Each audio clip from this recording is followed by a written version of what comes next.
Hello, everybody, and welcome to the 35th episode of TrueCar's Industry Insider. My name is Matt Jones. I am the Director of Communications here, and I want to sincerely thank you for the time of your day to join us. If you're new to the show, Industry Insider, the premise is pretty simple. We like to bring on some of the industry's best and brightest minds, and we want to discuss all things automotive. And the idea is that we can collectively cover some tips and some tactics that can help us all be a little bit better. And today I am super excited for our guest. It's extra special, and I'm incredibly excited to welcome one of the most well-respected names in all of automotive, especially when it comes to used car strategy, the president and CEO of Lotpop. And he is now a published author. This is Mr. Jasen Rice. And he is an expert in all things vehicle sales and merchandising. And he's joined us to share his wisdom about how people can be just a little bit better managing their sales process. Now, one of the reasons I'm super excited is here at TrueCar, more than 40% of the deals that we connect are for used cars. And that's not a reflection of this current inventory. This actually predates the pandemic. So to talk with one of the best and brightest minds in the used car space on this show is actually very exciting. So with no further ado, I'd like to just bring on Mr. Jasen Rice. Hello. Jasen, thank you so much for coming to hang out with us here at TrueCar, and thank you for making the time to join the show. Thank you for having me. I'm excited about it. I've been watching you guys do this stuff over the years, and it's always a good show. I appreciate it. Thank you so much. Well, I know who you are, and you know that the TrueCar team knows who you are. But for those who don't know who you are, would you take a moment and just introduce yourself and tell everybody what you do? Yeah, I'm the owner and CEO of Lotpop. We help dealerships with process management, both with inventory and lead management.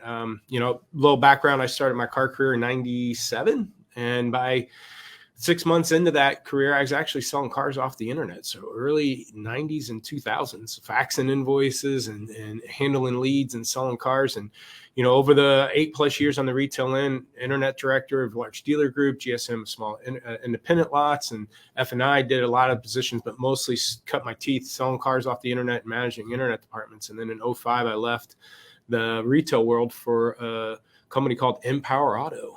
You might not know it. You might know it now as V Auto. So Empower Auto, I joined Dale Pollock in 2005. And about, again, Empower Auto was managing inventory, how you owned it by wholesale. And then 6-8 months into that, and Empower Auto was around a little bit, about a year and a half before I joined it. But then we converted it into looking at market data and changed the name into V Auto and what you now know as. So I was one of the first people hired outside the core people that got Empower Auto up and running, and performance manager for 7+ years. And then my 8 years total, because my last year there was a director of the Eastern region where I helped 25 performance managers. So that was a blessing because it allowed me to get in about 1,000+ dealerships all over the country, what worked, what didn't work. So helping them with inventory, V Auto, plus my internet background. 8 years ago, in 2013, I started this company. So it's funny. It's like every 8 years, somebody said something to me. He's like, what's your next thing? Looks like you're about ready to quit Lotpop. They go hand in hand. And as we're working with dealerships, there's just so much that we're seeing with internet lead management and inventory management that CRMs don't see and inventory management tools don't see. So it's been a fun ride here over the last two years. So you're getting pretty thoughtful about this. Like you're drawing on all this information as a person who's sold, a person who's on the technical side, who's been in and out of thousands of dealers, not necessarily just somebody who's talking about something theoretically. You've been in the trenches from the beginning, and that's what's powering a lot of this information. Am I gathering it right? Yeah, and I looked back and I was kind of blessed with the fact that, think about 1998 and 99. I mean, the internet was just coming about. So I got at the very infancy, the very beginning of it. I mean, back then we were still having the balloons and the purple gorillas and the, whatever to sell cars. So I got to grow up knowing the old way of selling cars, right? Get them in the door. Hopefully the last store they're visiting, 6 stores they're visiting before they buy a car, but then grew up selling cars off the internet. And so I got to be part of that. And right. Then joining Dale Pollock at V Auto, that changed the industry. Looking at market data in 15 years ago, I mean, this was revolutionary then. And what they did at V Auto kind of changed the industry too. For whatever reason, some people say good or bad, but got to be in the trenches with that too, and at the infancy, and help that grow. And so, yeah, I've been blessed with, the experiences I've had over the years. Well, I'm so glad that you're sharing some of that wisdom with us. And, we're talking about blessed and wisdom. I don't know if the people on the call are aware of this, but Jasen Rice is not only a big brain, but he is now a published author. But hey, it's self-published. But yeah, I did came up with a used car book here. Let's talk about it.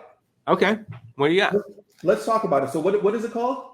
Well, it's titled WTF Used Car Managers. Tongue in cheek, but it's work the facts to manage your inventory. It's just proven concepts again over the years of how to make gross and volume. You can have both. Some people think you have to have one over the other. Well, I can make it up by volume or get my gross. You can have both. And so all these metrics and trends and graphs, these are things that we've done over the 8 years here of true metrics to get you inventory moving.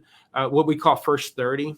We all know the best time to make the most money on the car is within the first 30 days, other than the last maybe 6-8 months or last year here with the appreciation of cars. But we know it's going to go back to normal. So it's a depreciating asset. The sooner you get off it, the bigger you grow. So in order to sell, our best performance stores will at least do 60 to 70% of their sales in the first 30 days. So they're good chunk of their sales out in the first. But in order to do that, there's a ton of metrics you need to track and trend. That's are my photos caught up? What's my average investment? Is my pricing gone up? Do I got too many trucks? Not enough cars? Is my day supply high? There's what's my turnaround time? There's all these things. In order to increase the amount of cars you sell when fresh, you got to be keeping an eye on those metrics. And those are all the metrics that we track and trend in our system to help dealerships do that. And it's tried and true. What I mean by that is it doesn't matter good economy, bad economy, COVID, non-COVID. If you stick to these strategies, they're basics. They've been taught for years. Tommy Gibbs has taught it for 25, 30 plus years. Dale's taught, there's so it's just years of experience, and just a lot of these metrics you could do yourself. And I've kind of just broken that down. It's a twofold. It's kind of a manual for our current, new clients, current clients. They can understand what our concepts are. But it's also for anybody else to try to track and trend it themselves. I think that's super important that you've put together a manual of sorts, because every dealership runs differently. As you know, you've been in more dealerships than I have, but I've been in the industry for a while, and I've seen people become used car managers because a used car manager position became open. Didn't necessarily mean they had any great, used car acumen. It's just they were overall good worker and they were reliable. And then, a position became open, and then they assumed that position with guidance from the sales desk, right? But it doesn't necessarily mean that they understand all of the back end stuff, all of the strategy beyond appraising a car, trying to make a couple bucks on it and getting it out of recon quickly. So yeah. I'm very excited about this. Cool. And again, I talk about work the facts because there's certain factual things that happen on your lot that you get to control. You can't control the market. I can't control if the guy down the street cheap prices his car and either I got to compete with it or not. I can't control if he lists his car inaccurately. I got a stat from cars.com that 37% of the cars, they have an autocorrected, which will scan the cars, and compared to build out sheet, 37% were missing either key features like trim and transmission or key options, a winter package that was a $3,000 ad that wasn't on the listing. So when 37% of the cars listed online are inaccurate, you can't control that. I've seen ads of a F-150 XLT being listed as a Lariat, either on purpose or an accident, but on purpose, it made it look like a great deal on one of these sites. And it's not a Lariat. And so when you just look at market data, it could be a little bit skewed. So again, what we're going over is what's factual. If your average investment's high, figure out what cars are causing that problem and fix it. If you got too many 2018s on your lot, figure out which ones are sticking around and get them moving. If you got too heavy in trucks, so imagine having a 2018 truck that's a high average investment. All three things are going wrong on your lot, and this truck has all three things going against it, and it might not be converting online, and you haven't changed the price in a week and a half or 2 weeks, and you don't have any leads on. Those are things that are factual. You could do something about it, be proactive instead of just waiting to react to, again, what maybe a guy down the street might be doing on theirs. Well, I just ordered the book. My scheduled date is the 25th, or I'm sorry, it said it should be shipped on the 25th. So I'm very excited to get this. Where can people find this? It's on Amazon. It's going to be a little bit tricky to find, but you might be able to find it if you do Work the Facts or WTF. Jasen Rice. You usually have to go to books. I've tried it. I'm like, I just gone to Amazon. I look for it. I'm like, where is it? But if you go into books or maybe automotive, but it's there. Now we're editing it, so the one you get will probably be like this first version. There's a few things that I got a printed copy of it, and I'm like, okay, it's not crooked and everything's printing on the page. But there are a few things that we want to fix. I don't know if they'll be fixed by the time you get it, but it's a perfect condition. We're just adding some separate pages and stuff in here. But it was just published on the 6th, right? Yeah. So it just came out. I just got my first copy last Thursday, I think. So whenever I posted it. The other thing I've done, which I thought was kind of cool, I did QR codes on every one of our graphs. There's about 13 in there that leads to a video that breaks it down too. So I'm excited about it. Well, so are we. And thank you for sharing that. And I'm excited for my first look, and we'll probably be talking about it again. And I wanted to, so for the folks on the call, I have a couple questions that I want to throw at you, if that is okay, Mr. Rice. Let's go. Now, you said something earlier, and it's about using the CRM right now. Now, everybody's talking about acquiring an inventory. That's the biggest conversation there is right now that I'm aware of. And I think I've heard you mention that there's opportunity sitting in a CRM, and I want you to explain that and expand on that if you can.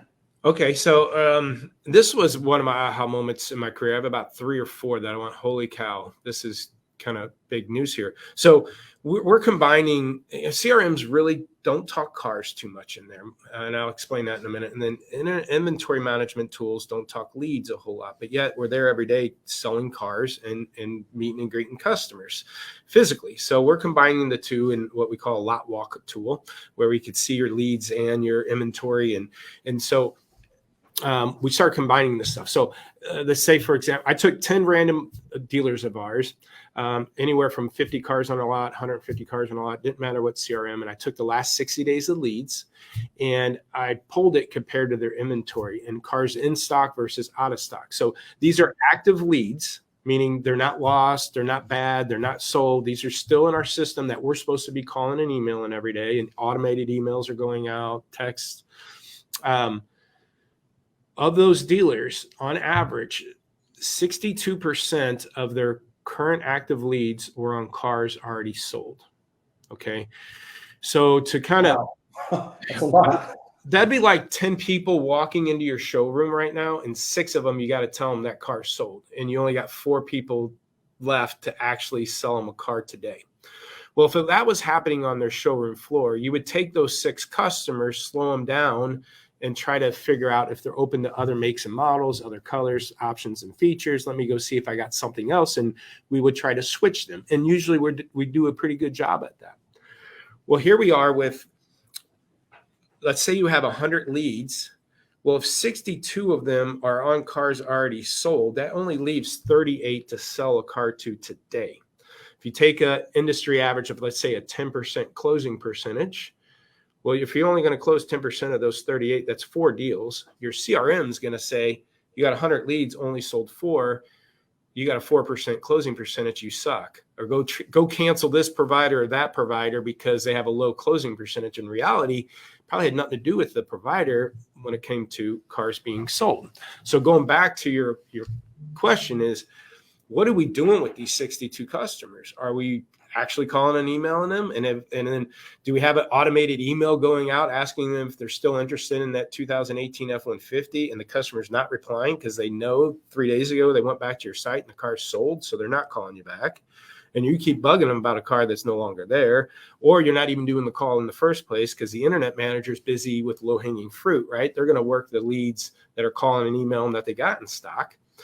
So you need to recycle these customers back into the sales cycle and try to switch them. Find other similar cars in stock and see if, hey, are you open to other makes and models? You know, I would do a subject line. I would put them in a separate process.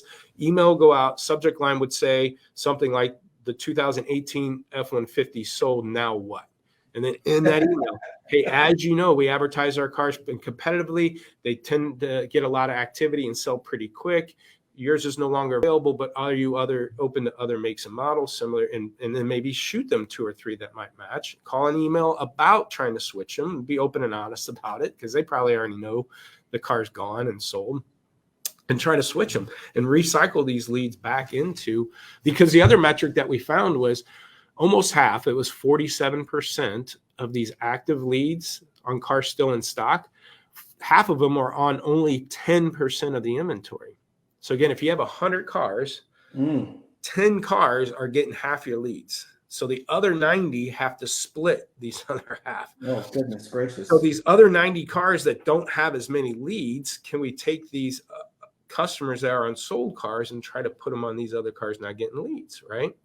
But that's kind of to my point. CRMs don't really talk about that, and inventory tools don't try to do that for you either. So those 2 metrics right there, the aha moment I had, because again, doing internet sales as long as I have, is closing percentage is the biggest, one of the biggest metrics we gauge. Performance on an individual, performance on a lead provider. Well, if 62% are on cars that are already sold, like I said, you have 100 leads and you only sold 4, you got 4% closing percentage, you suck. Well, in reality, it had a lot to do with the cars. So you got to take that now with a grain of salt until you really mix your inventory into it. And then another metric that's really popular with tracking and trending performance or lead performance is leads to appointment ratio, right? How many leads we get to appointments?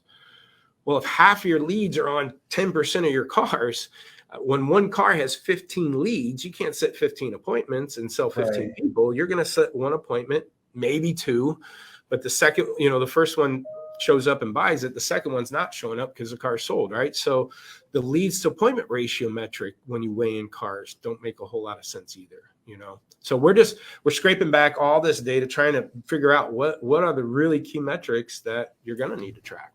I think that's incredible. And I've been, like I said earlier, I don't know if I shared this with you, Jason, when we met, but I was an internet manager and internet director for a long time too, for some pretty heavy hitting groups in Southern California. And, hearing you say that was probably the first time I ever actually equated it that way.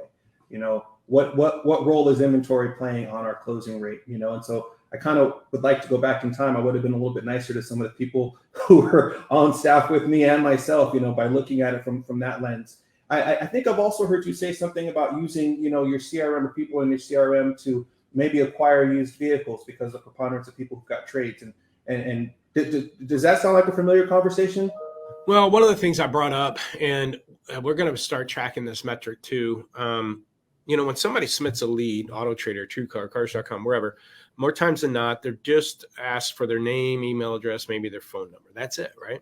Well, if you think about, let's say let's go back into the dealership, the ups that are coming in or appointments, whatever. If you're desking 100 deals, I ask a dealer, what percentage of those deals have a trade involved, and a good, probably 50%. I've had dealers say 30%, 50%, 60%, but you're talking a good, let's just say 50, half the deals I'm going to negotiate with are going to have some kind of trade involved, possibly.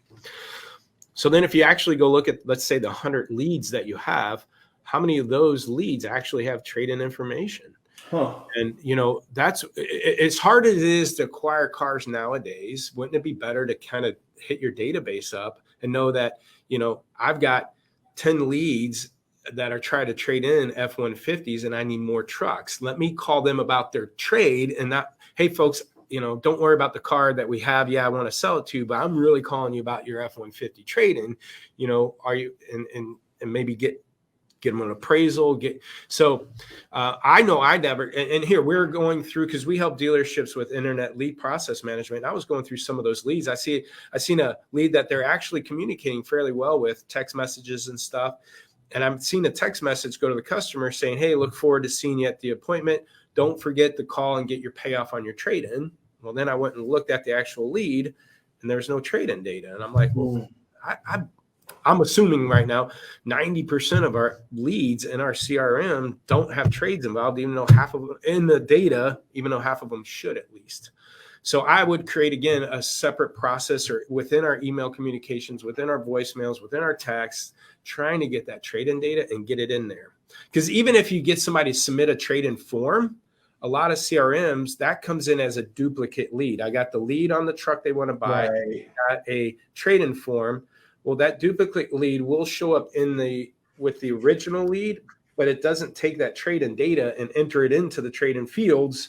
It's just a little bit more work that your team needs to do, and you're probably having a hard enough time for them to do everything they're supposed to do in the first place. But if acquiring cars is going to be the biggest challenge going forward, I don't see how that wouldn't be a metric. Again, what percentage of your leads have trade-in data, and try to drive that up, because the more information I get on trade-ins, I already got the customer data and I could go pursue them about their trade-ins, the less I got to go hunting and pecking against every other dealer, right? No, that makes perfect sense. And I love the idea. That's one reason I wanted to share it with you, share it here, is because when you have just limited amounts of resources and you can try to maximize that resource, whether that be customers, leads, whatever you want to call it, I think it's just ingenious to say, have an active campaign. I would really be interested in your trade-in, based on the assumption, because it's true. Probably half the deals that I worked had a trade, but half the leads that I had didn't have a trade. So I think you're really pointing out some good stuff. These are real behaviorals I think that people can pick up with, no extra work, and really start to execute upon. I think too, if you happen to go after their trade-ins, and the really good dealers that private party acquisition, they see it as they're doing a favor, and they're actually helping somebody get rid of something that they don't want anymore. Maybe mom passed away, maybe whatever, and you got her car, and things like that. So they see it as giving back or helping, and think about that. If you're calling a customer trying to help them unload their 18 F1, you're pursuing them for their product, they're more likely to get back with you and communicate, hey, I already traded, I already sold it, or right. No, yeah, I'd be interested in seeing, versus everybody's calling them trying to sell them something, but now you're trying to help them unload something. You're going to get better communications too with the leads, I think. I think that's a great insight. I love it. I wanted to ask you about something that shouldn't be happening in our environment, but it does happen. We'll think about like a VDP. It'll have high engagement, but maybe poor conversion, which sounds like something that shouldn't be happening in this market. And I know that you've seen that, and I wanted to get your thoughts on why that happens, and what somebody can do if they're seeing VDPs really getting clicked in their inventory, but it's just not selling. So, I mean, we're talking, VDPs, either third-party sites or even their own dealer website. A couple things could be, obviously, you got a Bronco or something, and that new hot product, people might be clicking on it just to play around with some kid or what have you. I was clicking around on a Bronco and just to see it, because it said it was a stick, and I'm like, is it really a stick? And I'm like, oh, sure enough, it is a stick. So you might get activity like that. Set those cars aside. If you just got that normal truck or something, a lot of times it is equipment and color. Sometimes that brown came off looking black, but it looks black, but they say it's brown, and you're clicking on, and then they see the second, third, or fourth exterior photo, and they're like, oh yeah, that's brown, and they get off of it. So sometimes it's equipment feature stuff that people trying to seek out, and then either find that it's not working. So those sometimes are the easy one. You got that maroon with a tan interior. Maybe it would have been better with gray, or you got the blue with the tan and should have been, so we've had cars like that blue with a bright tan interior that almost looks yellow, and guys, that's the whole problem. Well, sometimes, you're going to have price overcome those issues a lot of times. Those other cars where you're just scratching your head, you got that white and tan BMW 3 Series, the right mileage, the right equipment, and it's getting traction and maybe even some leads, but you just can't get that thing sold. Sometimes, depending on the age, you play around with that thing. If you're priced aggressively and trying to get some activity, some leads on it, and then next thing you know, you raise the price, and then somebody comes out of the woodwork and go, hey, hold on, it's like, and I seen it for 18 grand, and you got it at 19 now. So, and then a lot of times it's a marketing ploy too. I mean, if you're getting the VDP already, no, I was going to say, never mind. I was thinking if you're not getting the VDP, it's getting in front of more people. But again, most times than not, it's either that fancy or that new model that everybody wants to take a look at, that Mustang Mach GT, whatever, 3, and they just want to play around. Or you have that car with the wrong equipment, and sometimes you're just going to have or high mileage, and they want to go see the condition. Sometimes price is going to have to fix that problem. But then those anomalies, those are the cars sometimes you got to play with, and or spiff, or are make sure you get everybody seeing that car. I heard you say a lot and everything. I heard you say something. I think I heard you say something about an example of you saw a car where the interior, the picture of the dash, it had the mileage and it said it was 80 degrees, on the temperature gauge, Oh right? yeah. Yeah. Explain that example, please, because it made my mind pop when you said Yeah, that. yeah. So again, yeah, that could be another VDP thing. So yeah, you get, especially now, if you're in any of these cold, you don't get this, but cold weather areas. Here it's 18 degrees, feels like zero, I think today. But right now you're going to get a lot of low tire warnings happening because tires deflate in cold weather. So the photo person's not thinking about that. Or to your point, there's pictures with trees with leaves in the background when there shouldn't be, or the temperature gauge says 73 degrees and it hasn't been 73 degrees for 3 months now. So customers, as they click on these cars and might see those photo issues, one, those dash shots where they have temperature, you're going to run into this in 3 months when it starts warming up again. You're going to have those cars with no leaves in the background when they should, or it says it's 3 degrees when it's actually been 70 degrees for a month now. So those things can hinder you. You can have the crumble up paper floor mat, that looks dirty from wet feet, things like that, that you definitely want to do your virtual lot walk like you do your physical lot walk and make sure all those cars are standing tall on line. And a lot of it, little things like that, again, to your point, after, you get the VDP, but people get off of it because they don't know what the tire warning means. They think, or they don't know there's some engine lights on, or don't, especially in these cold areas, don't take pictures with the car running because the fog comes out of the exhaust and it looks like the car's on fire or something. It just looks bad, I hope that there's a little bit of a call out to that in the book, because those are all things that I know that I could do. If I jumped into a used car, I think it's not a lack of trying or anything. It's just things that people, somebody sometimes has to point those things out. Next thing I think that a lot of people are talking about are vehicle valuations. Mm-hmm. I know it's really high on people's minds right now.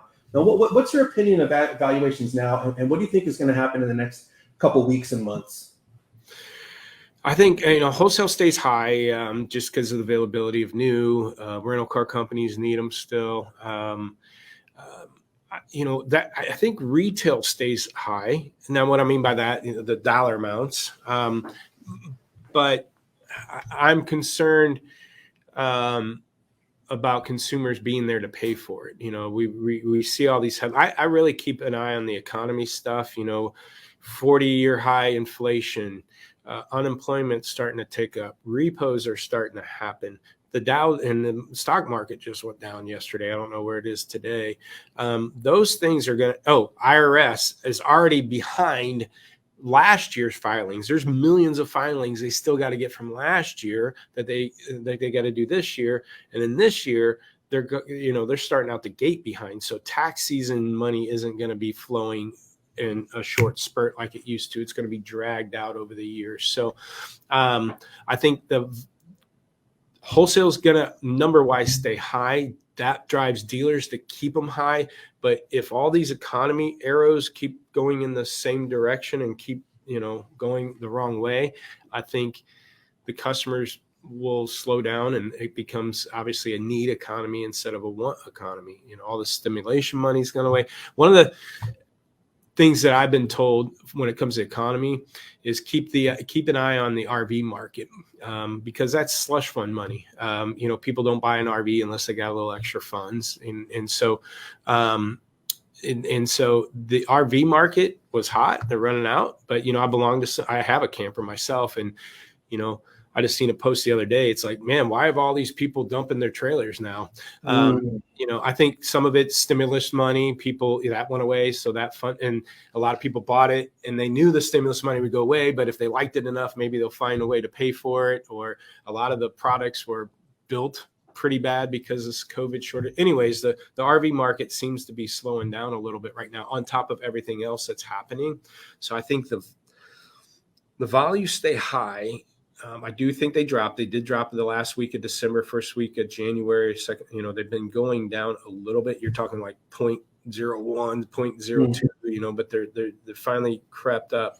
If new car inventory can keep coming in, my fear is by summertime, summer sales events, if inventory is there, and the part that I still don't have clarification on, all these 2021s that have been sitting in parking lots waiting for chips, and they get the chips, are they getting shipped out in 2022 labeled as a 21?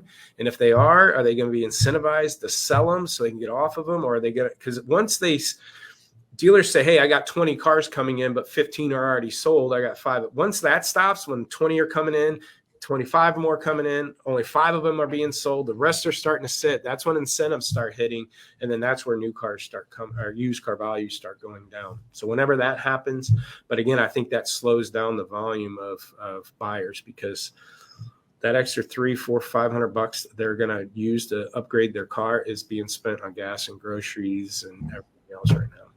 Yeah, you know what? When you put it out that way, it makes perfect sense. Yeah, because when you say gas, it really hit home. I mean, the gas station across the street from my house, it was $5.28 a gallon to fill up. Keep you warm weather. I got $3 gallon. Well, here's the other thing that I thought about, because it was about a little bit over 1 million uptick in used car sales. So you could say maybe some new car buyers switch, which probably happened.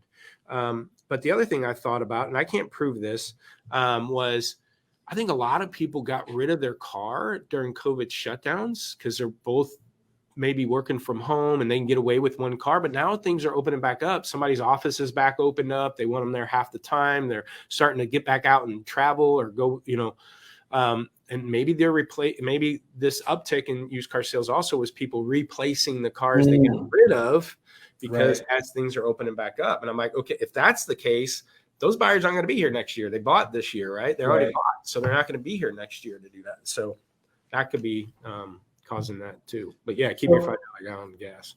So you mentioned, I know it's just an example. You said, if we get to a point towards summer where, it's not 20 cars are showing up and 15 are sold, and those new cars become more accessible, then it may, reduce the need for the used cars. And so I've heard you talk about this, and you alluded to it earlier in the conversation. You said a lot of dealers sell, on the first 30 day.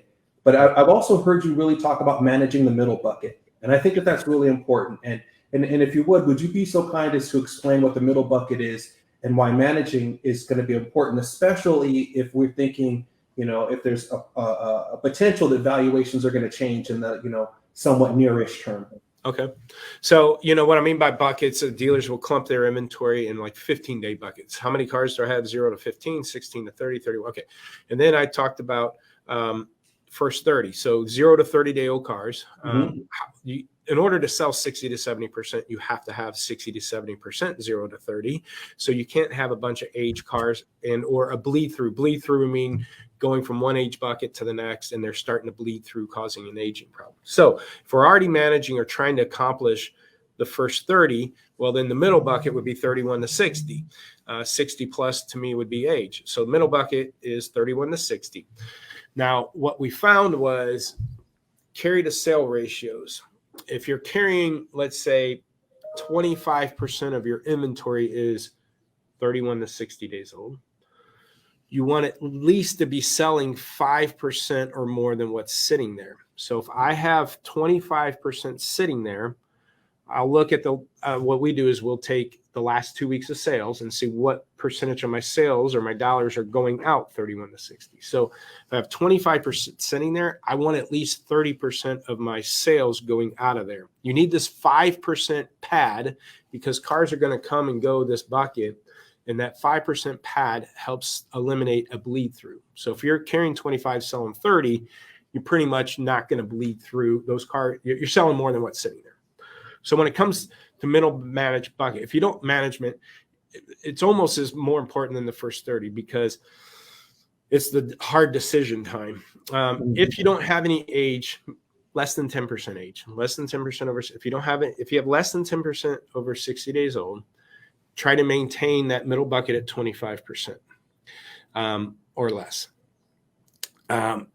Because here's the thing. If you have 30, 35, 40, 45% of your inventory in that middle bucket, you have to sell 5% or more than what's sitting there. If you have 40% sitting there, you're going to have 45% of your sales going out of there to stop them from going 60 plus. Right. And that is tough because a lot of those cars especially right now, it's slowing down for a lot of dealers. They went to the auction, paid up for them, hoping for a good, strong end of the year finish, maybe ramping up for tax season.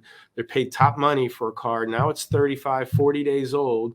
And in order to move it, maybe their gross isn't going to be what it is. And so they don't want to pull the trigger yet and increase that sale rate, because another thing they're thinking right now is tax season's right around the corner. Right. So maybe if I hold off, well, next thing you know, you got 50% of your inventory there, 55% of your sales going on, then your grosses take a hit. And then your grosses take a hit for a week or two, and you go, this ain't fun. We need to make money. And you stop dropping your prices because you want to get your grosses back up. And then you're in an age problem 3 months from, or, by month 3.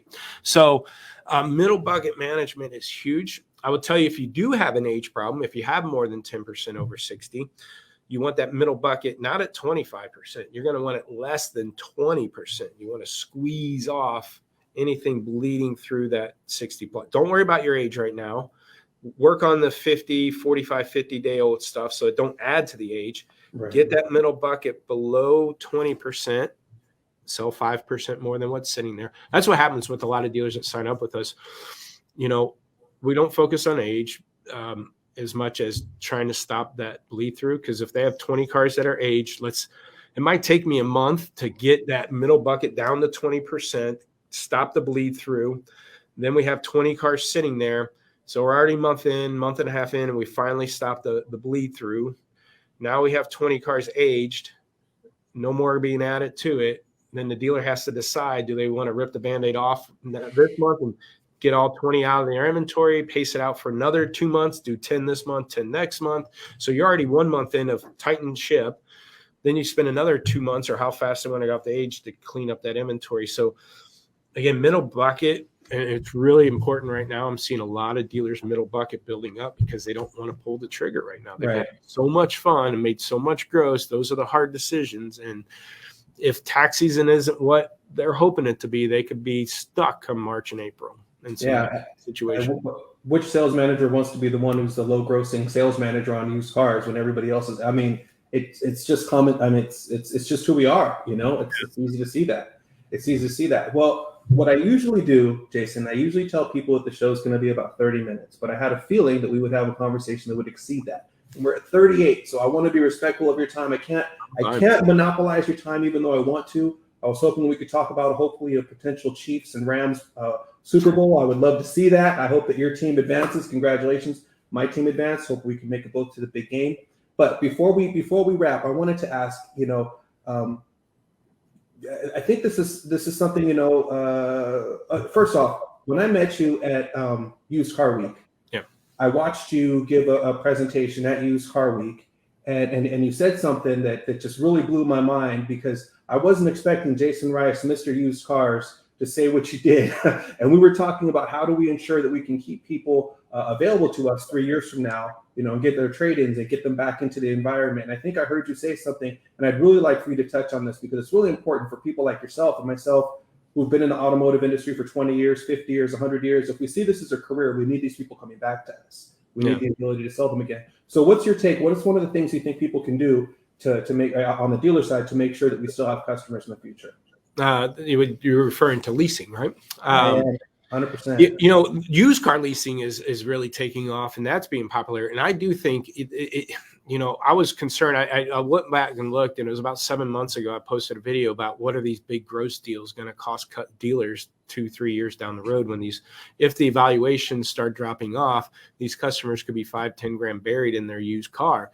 So leasing a used car is great, but also the new car. I mean, and Brian Benstock at Paragon does a great job at this, and that's easy to do sometimes with a Honda. But,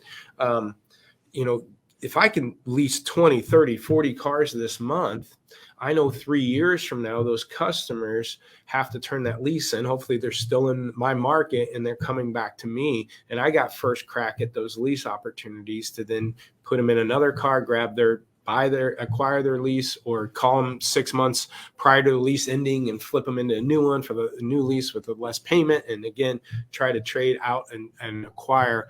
So imagine 30 and so it's a long game play because it's not fun and pretty right now because you got to wait 3 years for 30 people to come back to you. Well, then another 3 years from now, if you do 30 that month and then the 30 that came back to you, now 6 years from now, you got 60 people coming back to you. 9 years from now, right? You got 90 people coming back to you.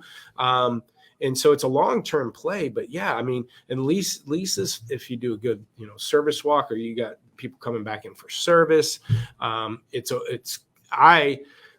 most car people I know will either buy a used car or lease a new. Not too many of them buy a new car. They're going to do one of the two. And why not we do that with our customers, right? And early in my career in the 90s, the blue Ford, like half a car program, and I'm in St. Louis, and St. Louis is not a big leasing market, at least for domestic cars wise. But I was sold on leasing. I don't care if you drive, I drive too many miles. Well, we can overcome that. Or I want to pay cash or do a one-pay lease. There's so many benefits to lease that I had no problem selling it. And I'm very pro leasing because, again, it helps you in the service. You help you with the opportunity to get the customers back. You got trade it, and you got a database of the people coming back. And again, I'm big on used car leasing. I do that CBT news show every week, and on CBT News, and interviewed El Patron. He does a lot of high-end used car leases, and even Nissan Altima leases, and how much of a benefit and payment savings they are. And I mean, think about that. If every customer that you sell a car to can come back to you not being out of equity, right? You can't beat it. And I think the other magic to it that, generally people are attracted to leasing because of that freedom of, that payment relief, right? But right now I'd be looking at it, as, an easy way to divorce myself from this vehicle if I'm a consumer in the event that my opinions change, in 3 years or 4 years, and I'm not buried by, I'm not 15 grand underwater. I can still get out of it. I think this is one of those times where we start presenting win-wins. And so I was really, really happy to hear at Used Car Week. By the way, shout out to Cherokee Media and shout out to everybody at Auto Remarketing for putting on such a fantastic conference. If you haven't been to Used Car Week and you're watching, I really suggest it. You'll learn a lot and you'll meet a lot of great people. But I was really excited to see you talk about that at Used Car Week because I think this is something that we should, collectively start talking about a little bit more, on the consumer side and on the dealer side. It seems like it's one of those wins for everybody. Yeah, you just got to get the OEMs to play along and advertise it and do some good, money behind it and stuff. But yeah, I think, but as a dealer, you got to be all in, to try. I tried leasing, it didn't work. Well, you tried it. The same with certified. Well, certified, it didn't work. I tried it, and because you tried it, it's a top-down buy-in process. And when you do it, there's only, I think huge benefits on all ends. Hey, well, I'm in Southern California, and we are a huge import market, and we are a huge leasing market. And so, sometimes I think maybe I'm just a little bit too particular. Maybe I'm just too attached to leasing because that's what we do here in Southern California. But when I really just think of the freedom that the consumer can have to not really worry about, am I going to be married to this car for 8 years, and I don't want to, and I can get out. I think there's a huge benefit for them on that. I mean, even on my end, and some people get their kids' cars or not. I mean, my wife is leasing a car. My daughter, I'm leasing her a car. I buy the used car. I get that. But even my daughter, I had my son. I had a car cash paid off, but 1 year I spent $3,000 in repairs on the dang thing. I'm like, man, that's $300 a month. So when it came to my daughter's car, or I got him out of it and actually put him in a Honda Civic lease for $300 a month. And I'm like, I don't have to worry about it. It's a 3-year 12. He's done. When he graduates, the lease is over. He can buy himself a car. And I'm doing that with my 19-year-old. She's, we're in HRV and it's for $300 something a month. I'd rather do that than buy some used car that, might not have any payments on it.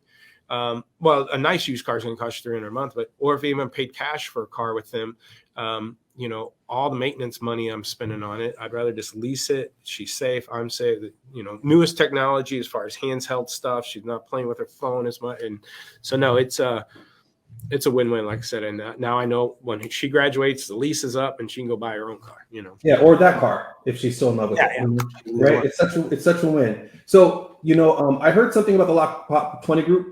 Tell me a Yeah, little bit about that. we got a used car 20 group, and it's hosted here, our office space. I got 3,500 square foot office space here, and it's Olathe, Kansas. I've had we just started it a little over a year ago in October, so a year and a half ago. We've met 4 or 5 times, and it's weird. I got dealerships coming from California, I got them from Pennsylvania, I got them Arizona, I got them all over the place. But every time I asked them, hey, where do we want to host it? They always like coming to Kansas City because it's centralized. Right. And everybody can get here. The California guy don't want to go to Pennsylvania and vice versa. So we host it here. It's wrapped around used cars. But what's cool about it is I got large 4 franchise dealers, independent. I got Chrysler store. It's a mix of size and franchise, and everybody just, one session's F&I, another session's private party acquisitions, another session's, marketing, another session's been leadership and stuff. So our service and parts. So it's a good group. If anybody's interested, you can go to lotpop20.com or go to our website and look for products. But yeah, lotpop20.com. And we have our own Facebook group.